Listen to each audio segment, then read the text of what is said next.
നിന്റെ അച്ഛൻ പറയുമ്പോ ഞങ്ങൾ ഊതാളെ സാധനം വെച്ചോണ്ടിരിക്കാം പൂജിപ്പിക്കാൻ വേണ്ടിട്ട്. അപ്പൊ അതാണ് പോലീസ് സ്റ്റേഷനിലെ ഇത് തന്നെ പോലീസ് സ്റ്റേഷൻ, ഇത് തന്നെ പോലീസ് സ്റ്റേഷൻ.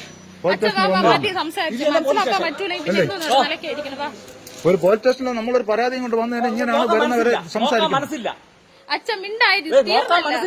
നമ്മള് അനാവശ്യമായിട്ട് എന്തെങ്കിലും പറഞ്ഞു ഞങ്ങളടുത്ത് ഞങ്ങൾക്ക് നോക്കാൻ മനസ്സില്ല. അത് തന്നെ നമ്മൾ അനാവശ്യമായിട്ട് എന്തെങ്കിലും പറഞ്ഞു ഞങ്ങൾ അനാവശ്യമായിട്ട് പറയും. അപ്പൊ നിങ്ങൾക്ക് അനാവശ്യമായിട്ട് വരുന്നവരെ പറയാം. അത് പോലീസ് തന്നെ ഞങ്ങൾ പറയും. ഇല്ലേ ഇതാണല്ലോ ഇവിടെ കേൾക്കാറ്. എന്തായാലും പോലീസ് സ്റ്റേഷൻ നെയ്യാറാൻ മാത്രമല്ലല്ലോ, ഇതിന്റെ കൂടിയ പോലീസ് സ്റ്റേഷൻ നിയമങ്ങളൊക്കെ ഉണ്ടല്ലോ അല്ലേ. അപ്പൊ പോലീസ് സ്റ്റേഷനിൽ പരാതിയും കൊണ്ടുവന്ന ഇതാണ് അല്ലേ. നമ്മളെ ഭീഷണിപ്പെടുത്തി വിടുക, പഠിക്കാൻ വരിക. നമ്മളൊരു കാര്യം സംസാരിച്ചാൽ ഞാൻ വെള്ളം അടിച്ചിട്ടാണ് വന്നത്, അങ്ങനെയും പറയും, ഇങ്ങനെ സംസാരിക്കും അല്ലേ. പറയും അങ്ങനെയും പറയും. കൊള്ളാം എന്തായാലും കേട്ടോ. നമ്മളെ എന്റെ പിള്ളേരുടെ തന്ത എന്നെ വീട് കയറി അടിക്കാൻ ഒരുത്തം വന്ന് വീട്ടിൽ വന്ന് ബെല്ല് വിളിച്ച് എന്നെ കുത്തി കയറുമെന്ന് പറഞ്ഞ് അടിക്കാൻ വന്ന് ബെല്ല് വിളിച്ച കാര്യം സ്റ്റേഷനിൽ വിളിച്ച് പറഞ്ഞിട്ട് ഇവിടുന്ന് ഒരാൾ അന്വേഷിക്കാൻ വന്നു.